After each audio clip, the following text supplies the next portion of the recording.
তলদেশে অর্পণ করার জন্য অনুরোধ করছি। মায়েরা উলুধ্বনি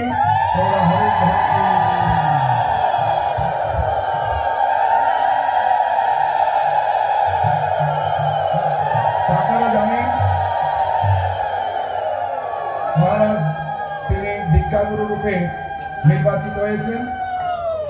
তো অনেকেই যারা নামত্বের সঙ্গে যুক্ত রয়েছেন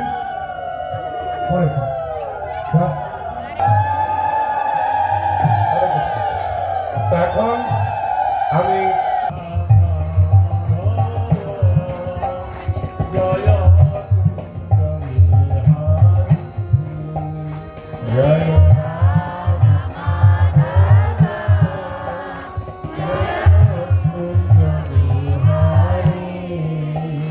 Jaya